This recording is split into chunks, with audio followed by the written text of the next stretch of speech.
from the Austin Artery. And I'm Miss Joy from Camp Fun Brain. And it's getting close to Valentine's Day, so we wanted to send you a little love note and share a story and some Valentine's origami with you today. I am going to read this story. It is called Origami Heart, and it is by Australian author Benny. We also have an assistant here in the background in case you... No, our manager. Our manager, baby Lydia, is standing by, so if you hear any talking, that's her. It's her giving stage direction. Yes. So it's Origami Heart by Australian author Benny. In a burrow in the sky amongst the clouds of a metropolis lives a lovely, neat rabbit boy named Kabuki. Kabuki likes everything to be just so.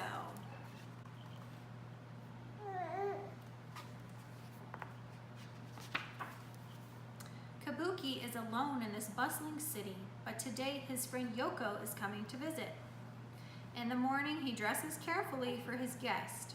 First, indigo trousers, then glasses, a bow tie, and a satchel.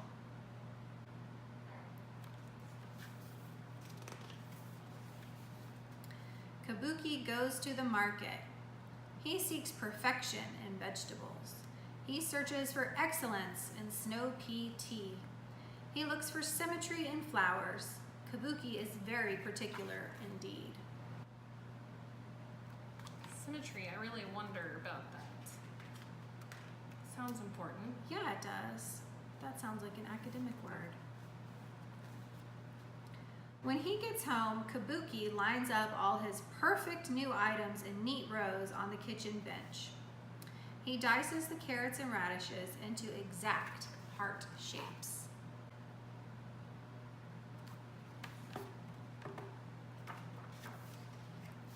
The table is set for two.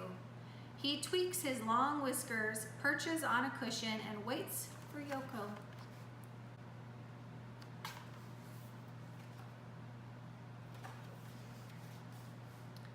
And waits, and waits. Tippity-tap, tippity-tap, his ears stand straight. He fluffs his tail. But it's not Yoko. Oh, It is the postman. that sounds disappointing. Kabuki reads the note from Yoko. A single tear rolls down his face and splashes onto the floor. The note says, "I'm sorry."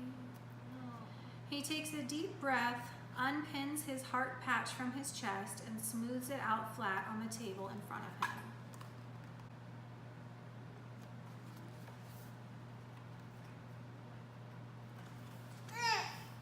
Kabuki ever so carefully folds his heart into a beautiful, crisp paper plane.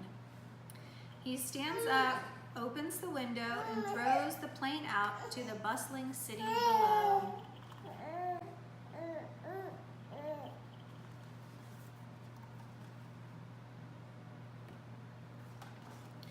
Down in the city, a dainty bunny is on her way home. Out of the corner of her eye, she sees something flutter from the sky. She catches it. She catches Kabuki's heart.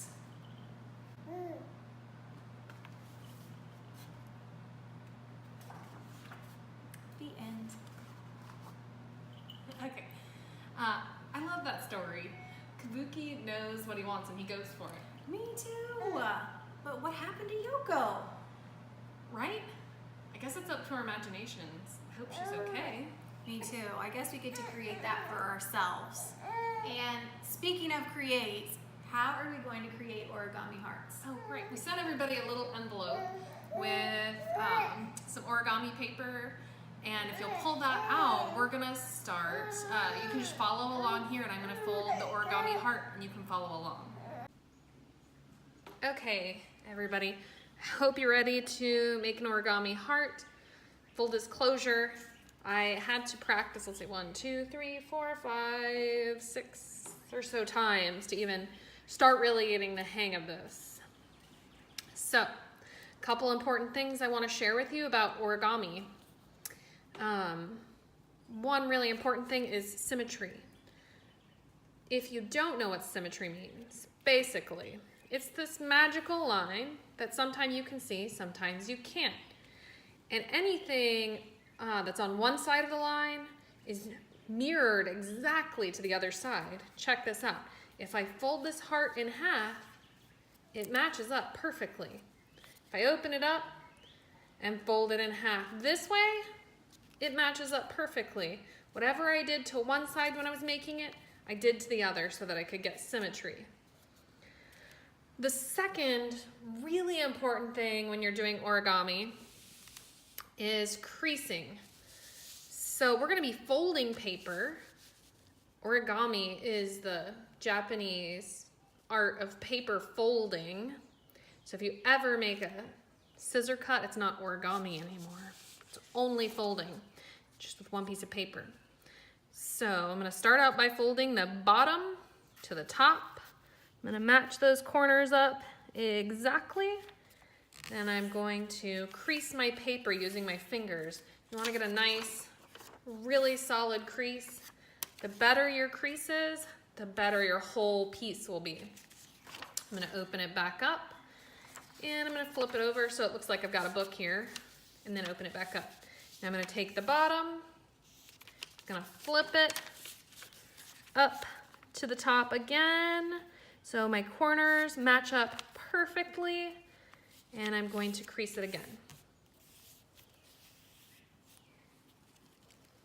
And now it's like a book.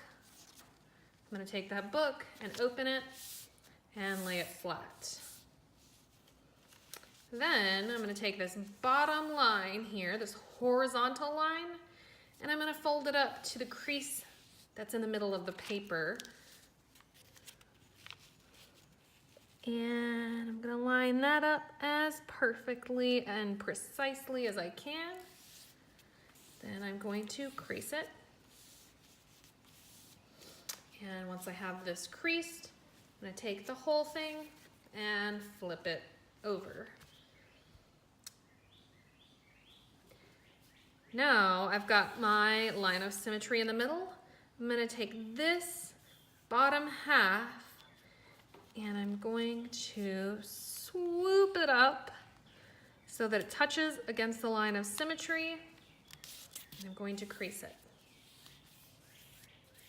And from here on out, whatever I do to one side on the line of symmetry, I've got to do to the other. So I'm going to take the second side and do the same thing. And I'm going to crease it.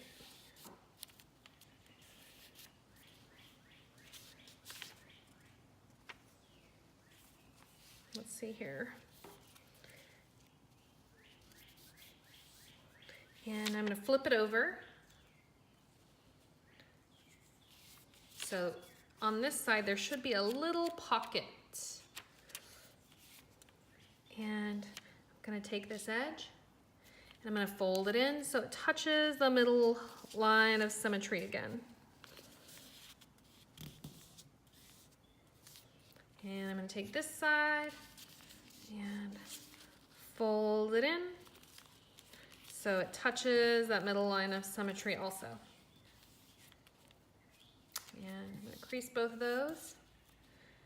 And I'm going to take this little corner and I'm going to fold it in so it touches the line of symmetry, and I'm going to crease it. And I'm going to take this and fold it in so it touches the line of symmetry also.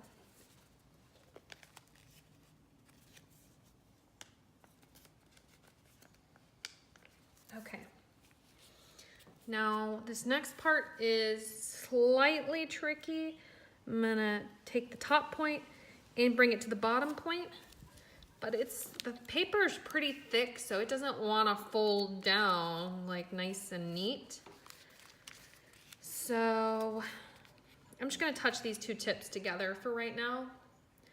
And to help it fold a little bit, I'm gonna start, you see how there's these like flaps here that are open, there's little pockets. If they're not open yet, go ahead and open them. And I'm gonna start pressing down just along this top inner part of the pocket so that it's touching flat against the ground there, against the table, I should say. This part is the trickiest and took the most practice. Okay, so now I've got these little squishy pockets here. I'm just gonna squish, squish. If I squish them enough, I can work them so they flatten down into triangles. I'm gonna crease those nice and strong. And I'm gonna go on this other side, do the same thing. I wanna make this a triangle. I'm gonna squish and squish. Whatever I do to one side, I do to the other. It's looking more like a heart, but we still have a little work to do. I'm gonna take this top corner here and fold it down so it's flat. And then I'm gonna take this top corner here and fold it down so it's flat.